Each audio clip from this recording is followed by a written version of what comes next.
ধরা যদি থাকে সরিষা আকাশ পর্যন্ত উঁচা, মাওলানা রুম আলাইহির রাহমা তিনি বলছেন, আর সপ্ত আকাশের উপরে থাকে যদি একটি ছোট্ট পাখি, ওই পাখিটা পৃথিবীতে এসে একটা দানা নিয়ে যাবে, 7 আকাশের উপরে রাখবে, 70,000 বছর বিশ্রাম করবে, আবার আসবে আর একটা দানা নিয়ে গিয়ে 7 আকাশের উপরে রেখে 70,000 বছর বিশ্রাম করবে।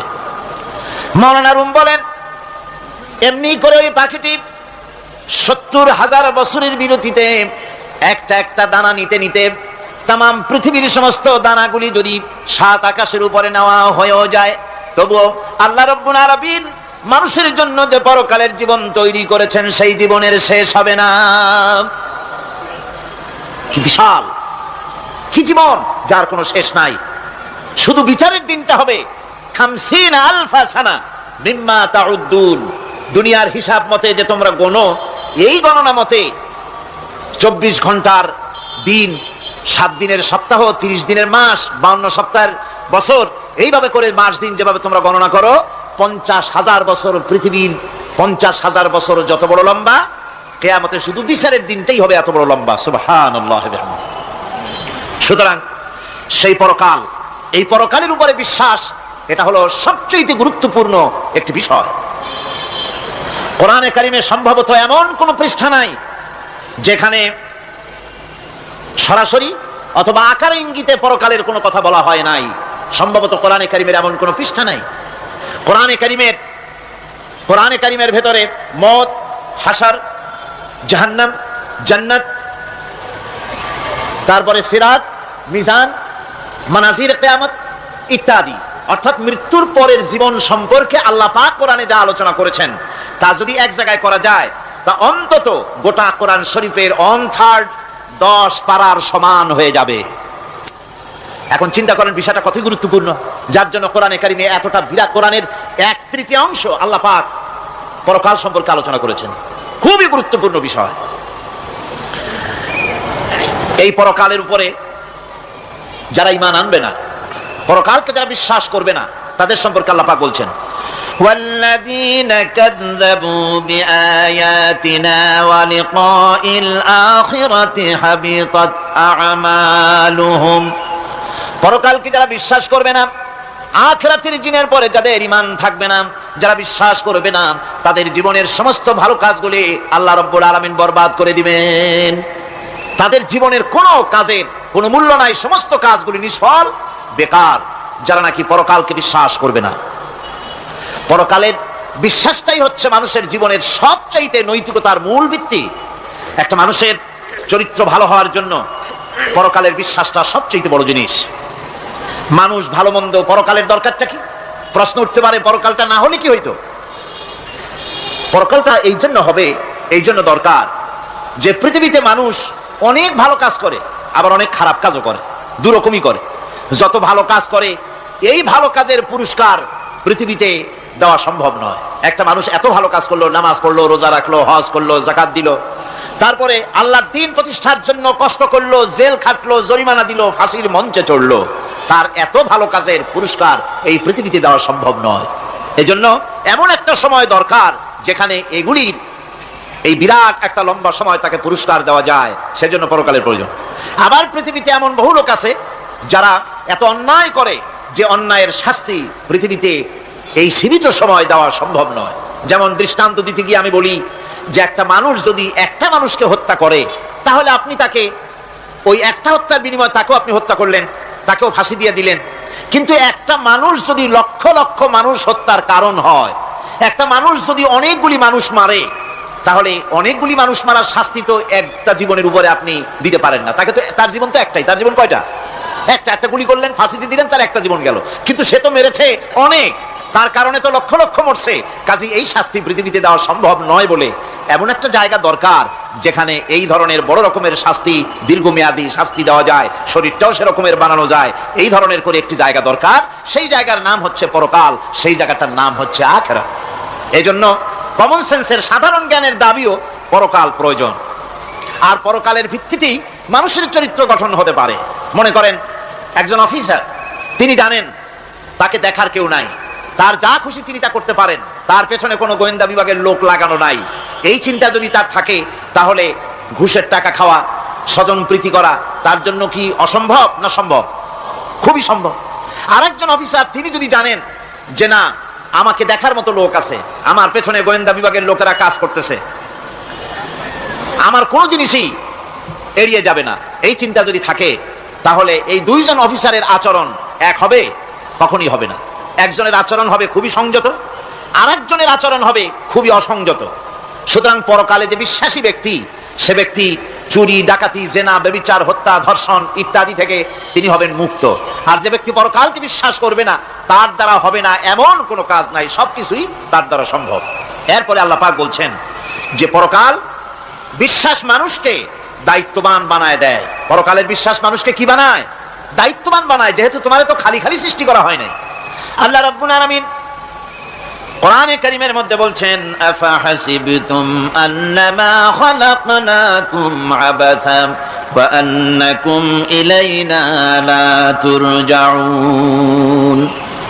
লোকেরা কি ভেবেছে, তোমরা কি এটাই মনে করেছো যে আমি তোমাদেরকে এমনি এমনি সৃষ্টি করেছি আর তোমাদেরকে আমার কাছে ফিরে আসতে হবে না? এটাই কি ভেবেছো তোমরা? তোমাদেরকে সৃষ্টি করা হয়েছে এবং তোমাদেরকে আমার দরবারে সকলকেই ফিরে আসতে হবে। পৃথিবীতে এমন কেউ নাই যে পৃথিবীতে টিকে থাকতে পারবে, সমস্ত মানুষকেই আল্লাহর দরবারে ফিরে যেতে হবে। আল্লাহ পাক কোরআনে কারীমের অন্যত্র বলেছেন, আয়াহসাবুল ইনসানু আইয়ুতরাকা সুদা। মানুষ কি ভেবেছে যে আমি তাকে নিরর্থক সৃষ্টি করেছি, তার কোনো হিসাব হবে না, তার কোনো দেখার মতো কেউ নাই, তাকে এমনি এমনি আমি সৃষ্টি করেছি? তা না, প্রত্যেকটি মানুষকেই বিচক্ষণতার দাবি হিসেবে সৃষ্টি করা হয়েছে এবং তার সব কিছুকেই দেখা হচ্ছে। আল্লাহ পাক সব দেখতে পাচ্ছেন, তার নজরের সামনে আছে। আল্লাহ পাক দেখেন এবং শোনেন। আমরাও দেখি, আমরাও শুনি, কিন্তু আল্লাহ পাকের দেখা আর আমাদের দেখা, আল্লাহর শোনা আর আমাদের শোনা একরকম নয়। আমরা এই মাহফিলের বাইরে কি হচ্ছে আমরা দেখতে পাই না, ঠিক কিনা গণ? রাতের বেলায় আমরা আমাদের নিজেদেরকেও দেখি না, এমনকি আমরা আমাদের পেছনে কি হয়, পিছনে কি আছে তাও দেখি না। আপনারা যে আমার সামনে বসে আছেন, আপনাদের পেছনে লোকটা কি করতেছে তা আপনি দেখতে পাচ্ছেন। মেঘ হলে মেঘের উপরে কি হয় দেখতে পাই না, কুয়াশার মধ্যে দেখতে পাই না, গাছের আড়ালে কি দেখতে পাই না, পাহাড়ের আড়ালে কি দেখতে পাই না। তারপরে শোনার ব্যাপারে একটা নির্ধারিত এলাকার আওয়াজ আমাদের কানে আসে, এর বাইরের কিছু আমরা শুনতেও পাই না। আল্লাহ রাব্বুল আলামিনের কি এরকম অবস্থা নাকি? কি বলেন, এরকম অবস্থা? আল্লাহ সব দেখতে পান, সব শুনতে পান, এমন তার চোখের সামনে কোন অবস্ট্রাকশন নাই, তার চোখের সামনে কোনো জিনিস অন্তরায় হয়ে দাঁড়াতে পারে না। কেউ কোনো জিনিস তার চোখের সামনে বাধার সৃষ্টি হতে পারে না। তাকে কেউ দেখতে পারে না, কিন্তু তিনি সবাইকে দেখতে পান। লা তুদরিকুহুল আবসার, তাকে কোন দৃষ্টিশক্তি তাকে দেখতে পাবে না। সমস্ত দৃষ্টিশক্তিকে তিনি দেখবেন, কিন্তু তাকে কেউ দেখতে পারবে না। সুবহানাল্লাহি বিহামদিহি।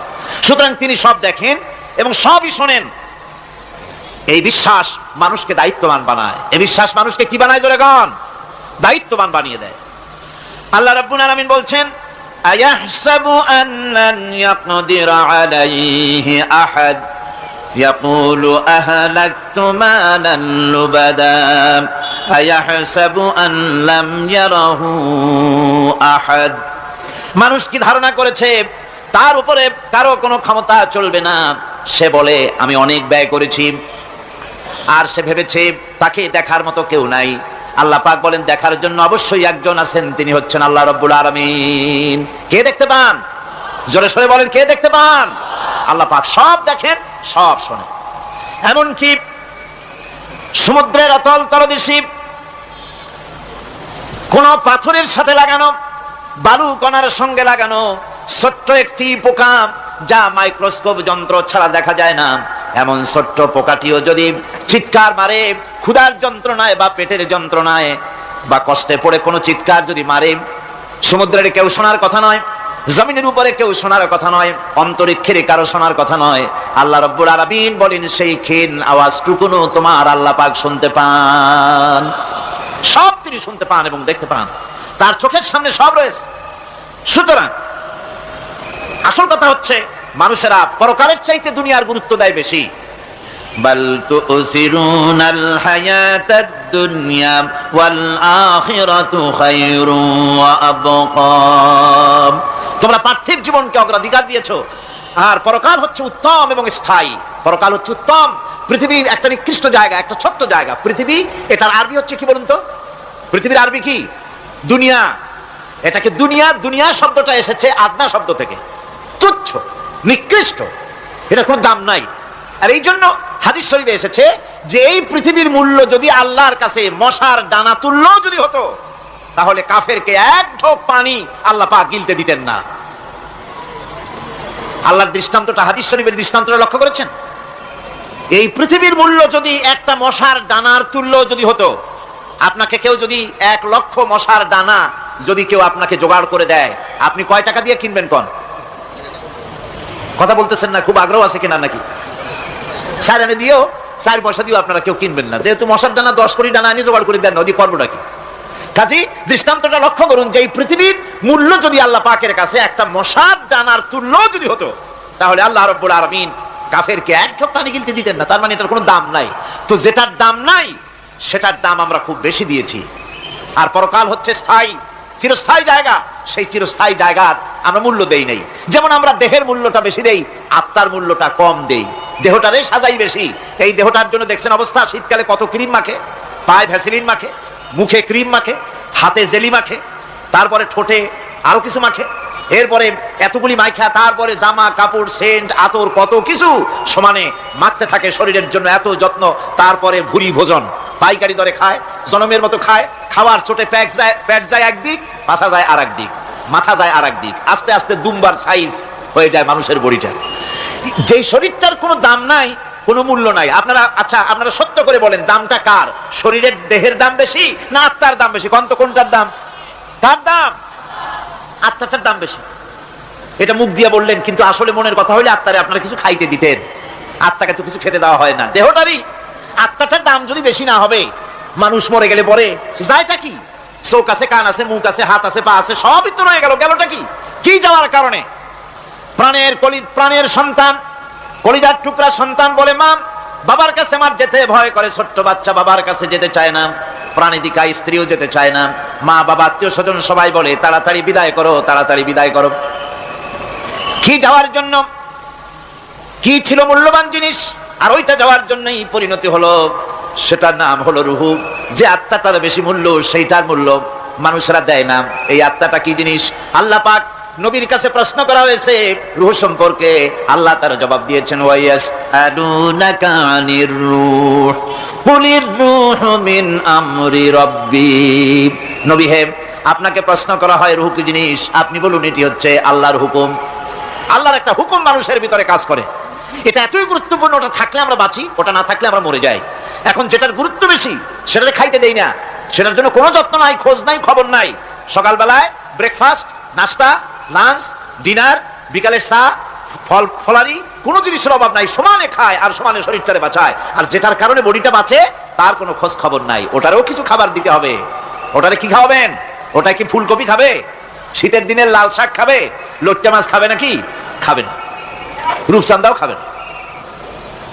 শীতকালের ভাপা পিঠাও না, দুপি পিঠা কি কন আপনারা, এগুলোও খাবেন। সুতরাং এই যে শরীর, আপনার আত্মাটা, ওরে খাইতে দিবেন কি? ও কচু খায় না, মূলাও খায় না, দুধও খায় না, পনিরও খায় না, ঘিও খায় না, মাছ গোশতও খায় না। যেহেতু এই আত্মাটা এসেছে রুহের জগৎ থেকে, তাই ওর খাদ্য এই পৃথিবীতে বানানো হয় নাই।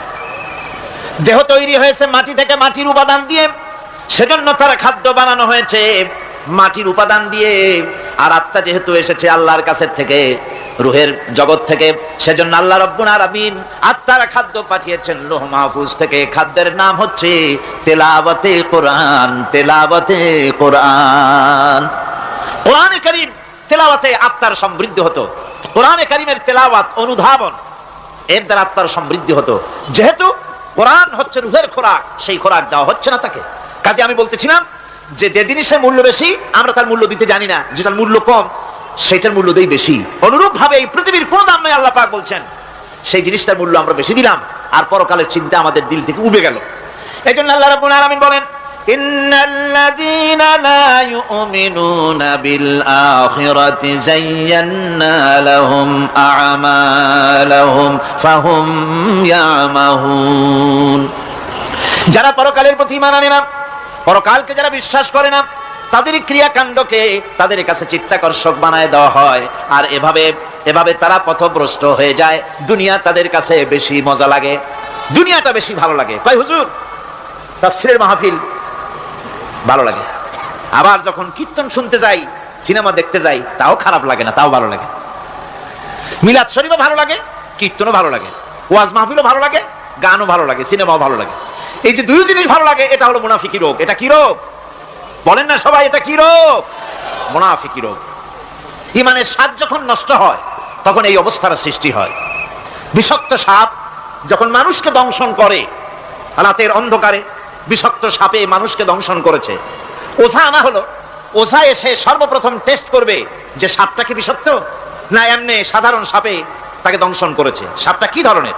এটা টেস্ট করার জন্য সাপে কাটা রোগীর মুখে ওঝা মুখের মধ্যে খুব ঝাল মরিচ অথবা লবণ এটা দেয়। দিলে পরে সে যদি বলে পানি পানি লাগে, খুব ঝালওয়ালা মরিচ কিন্তু মুখে পানি পানি লাগে, বুঝতে হবে বিষাক্ত সাপে কামড়িয়েছে। আর যদি ঝালকে ঝাল বলে, লবণকে লবণ বলে, তিতকে তিতো বলে, তাহলে বোঝা যাবে বিষাক্ত সাপে কামড়ায় নাই। তো বিষাক্ত সাপের প্রধান আলামত হলো এই, বিষাক্ত সাপে যখন মানুষকে কাটে তখন তার প্রথম বিষক্রিয়া হচ্ছে তার রক্তকে জাম করে দেয় আর জিহ্বার স্বাদকে নষ্ট করে দেয়। এই পৃথিবীতে যত বিষাক্ত সাপ আছে সবচাইতে মারাত্মক আর বিষাক্ত সাপ হচ্ছে শয়তান। সবচাইতে বিষাক্ত সাপ কি? এই শয়তান যাকে ওয়াসওয়াসা দেয়, শয়তান যাকে দংশন করে, শয়তান যারে ফুটবল বানাতে পারে, সর্বপ্রথম তার ইমানের স্বাদ নষ্ট করে দেয়। তখন আখিরাত ভালো লাগে না, তখন মসজিদ ভালো লাগে না, তখন ওয়াজ মাহফিল ভালো লাগে না, তাফসীর মাহফিল ভালো লাগে না, তখন সিনেমা পছন্দ হয়, গান পছন্দ হয়, মেলা পছন্দ হয়, সাংস্কৃতিক অনুষ্ঠান, নাচ, উল্টোপাল্টা কাম, এই সমস্ত পছন্দ হয়। আল্লাহর ইসলাম ভালো লাগে না, পছন্দ হয় না। আল্লাহ পাক বলেন পরকালকে যারা অস্বীকার করে তাদের মনের তাদের জন্য এই দুনিয়াটাকেই তাদের সামনে চিত্তাকর্ষক, তাদের ক্রিয়াকাণ্ডকে চিত্তাকর্ষক করে দেওয়া হয়, আর এর ভেতরেই তারা পড়ে থাকে। ফলে এই সব পরকালে অবিশ্বাসী লোকগুলি অহংকারী হয়। তারা কি হয়?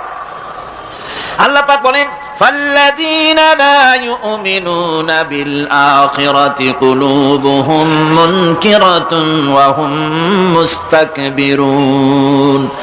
পরকালের প্রতি যারা ঈমান আনে না, পরকালকে যারা বিশ্বাস করে না, তাদের মন সত্য কথাকে অস্বীকার করে, আর এই লোকগুলি অহংকারী হয়ে যায়, ধরাকে সরাক জ্ঞান করে। কি হনুরে এই অবস্থার সৃষ্টি হয়ে যায়। সে মনে করে যে পৃথিবী আমার, উলট পালট করে দে মা, লুটে পুটি খাই, পরকালে বিশ্বাস নাই, যা খুশি সে তখন তা করতে থাকে এবং অহংকারী হয়ে যায়। পরকালীন জীবনের অস্বীকৃতি আজকে নতুন কিছু নয়। আজও এক শ্রেণীর লোক আছে যারা বলে পরকাল বলে কিছুই নাই। আল্লাহ সম্পর্কে বলে দেয়ার ইজ নো গড, স্রষ্টা বলতে কিছু নাই। পরকালকেও বিশ্বাস করে না এমন লোক আমাদের দেশে আছে কিনা? কোন যেরকম আছে কিনা? যথেষ্ট তৈরি হয়েছে এবং বর্তমান সময় বেশি তৈরি হয়েছে। অতীতের কোন সময় ইসলাম আর মুসলিম সেন্টিমেন্ট এত আহত হয় নাই যত এই কয়েক বছরের মধ্যে হয়েছে, ঠিক কিনা? পরকালকে অস্বীকার করেছে, কোরআন শরীফকে আগাগোড়া সংশোধনের কথা বলেছে, আল্লাহকে মিথ্যাবাদী বলেছে। নাউজুবিল্লাহ পড়েন না কেন? নাউজুবিল্লাহি মিন যালিক। আল্লাহকে মিথ্যাবাদী বলা হয়েছে, কোরআনের সংশোধনের দাবি উঠেছে। মাদ্রাসার ভেতরে ডাকাত দুষ্ট পয়দা হয় বলা হচ্ছে। এভাবে করে তারা আল্লাহকে অস্বীকার করেছে, কোরআনকে অস্বীকার করেছে, পরকালকে অস্বীকার করছে। পরকালকে সেই অতীতের যুগের কাফেররাই অস্বীকার করে নাই, বর্তমান যুগেরও এক শ্রেণীর লোকেরা, তারা আবার মুসলমান নামধারী, নাম মুসলমানি নাম লাগানো আছে, পরকালকে তারা অস্বীকার করছে। এদের ভিত্তি হচ্ছে এই, তারা বলে ইন হিয়া ইল্লা হায়াতুনাদ দুনিয়া ওয়া মা নাহনু বিমাবউসিন।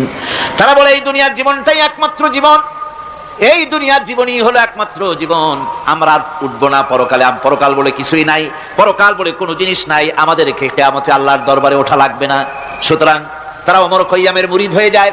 তারা বলতে থাকে এই বেলা ভাই মদ খেয়ে নাও, কাল নিশীতের ভরসা কই, চাঁদনি জাগিবে যুগ যুগ ধরি, আমরা তোমার রবনা সই। যত পারো মদ খাও, নগদ যা পাও হাত পেতে নাও, বাকির খাতায় শূন্য থাক। দূরের বাদ্য কিলাপ শুনে মাঝখানে যে বেজায় ফাঁক। কোথায় কিয়ামত আর কোথায় পরকাল, কোথায় বিচার, কোথায় হাসর, কোথায় সিরাত, কোথায় মিজান, আর মাঝখানের টাটকা সুখগুলো ছাড়িয়ে দেবে একটা কথা, মাঝখানের এই টাটকা সুখগুলি গ্রহণ করো, মজা করো। এই সব শিক্ষা দেওয়া হয় ওই সেকুলার শিক্ষা ব্যবস্থার মাধ্যমে কলেজে এবং বিশ্ববিদ্যালয়গুলিতে, যার কারণে পরকালের বিশ্বাস নাই বলে এমন কোন কাজ নাই যা তারা করতে পারে না। এই মাত্র কয়েক মাস দেড়েক আগে রাজশাহী ইউনিভার্সিটিতে যে কাণ্ডটা ঘটে গেল, মনে আছেন আপনাদের? পত্রপত্রিকায় আপনারা পড়েছেন। এবং আমি রাজশাহীতে গিয়ে সেখানে প্রত্যক্ষদর্শী যারা দেখেছে তাদের মুখে শুনেছি, শিক্ষাবর্ষ সমাপন করেছে যে সব ছাত্র ছাত্রীরা, তারা র্যাগ ডে উদযাপন করছে। র্যাগ ডে উদযাপন যেদিন করবে সেই দিনে তারা উচ্ছৃঙ্খল কাপড় চোপড় পরেছে, ছেলেরা এবং মেয়েরা উভয় এমন ভাবে কাপড় পরেছে যে কাপড় দ্বারা তারা শরীরের গোপন অঙ্গগুলি দেখা যায়। এরপরে আজেবাজে চিৎকার দিয়েছে, আজেবাজে স্লোগান দিয়েছে, গাধার মতো, কুকুরের মতো, শিয়ালের মতো তারা ডেকেছে। আমি বুঝি না চিন্তাধারা কেমন দেউলিয়া হয়ে গেল। শিক্ষাবর্ষ বিশ্ববিদ্যালয়ের সর্বোচ্চ শিক্ষাঙ্গন থেকে লেখাপড়া শেষ করে বেরোচ্ছে, যাওয়ার সময় তারা বিশ্ববিদ্যালয় থেকে কুকুরের ডাক দিল, শিয়ালের ডাক দিল, ছাগলের ডাক দিল। কি প্রমাণ করতে চাইলো? যে 16 বছর লেখাপড়া করে বিশ্ববিদ্যালয়ের অঙ্গন পেরিয়ে গোটা জাতির জন্য ছাগল হয়ে আমরা আবির্ভূত হচ্ছি, অথবা কুকুর গরুর ভূমিকায় আমরা আবির্ভূত হচ্ছি। নাউযুবিল্লাহি মিন যালিক। এরপরে মিছিল শেষ করলো, সন্ধ্যাবেলায় শুরু হলো সাংস্কৃতিক অনুষ্ঠান। বিদ্যুৎ কর্তৃপক্ষের সঙ্গে বোধহয় লাইন করা ছিল। সন্ধ্যা 7:30টার সময় মঞ্চ তৈরি আছে, গান হচ্ছে, আনন্দ ফুর্তির শেষ নাই। সামনে সব মেয়েরা বসা, যারা দিনের বেলা ওই ধরনের কাপড় চোপড় পরে ছেলেদেরকে উস্কাইছে, ছেলেগুলিও তাদেরকে উস্কাইছে। মাঝখানে তারা বসা, চতুর্দিকে ছেলেরা দাঁড়ানো।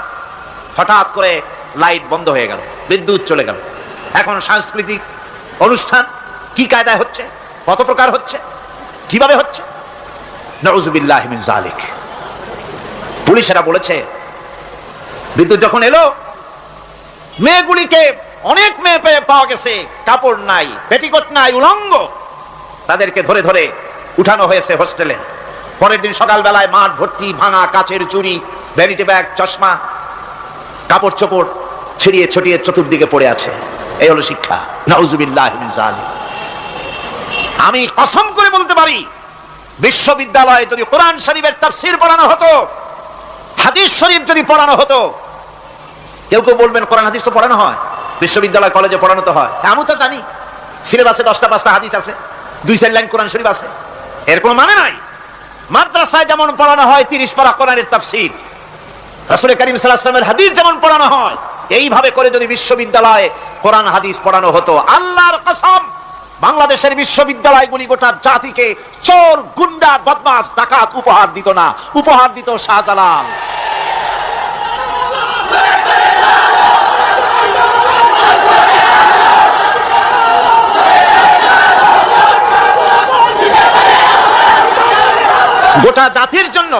গোটা জাতির জন্য বিশ্ববিদ্যালয় সমূহ উপহার দিতে পারত।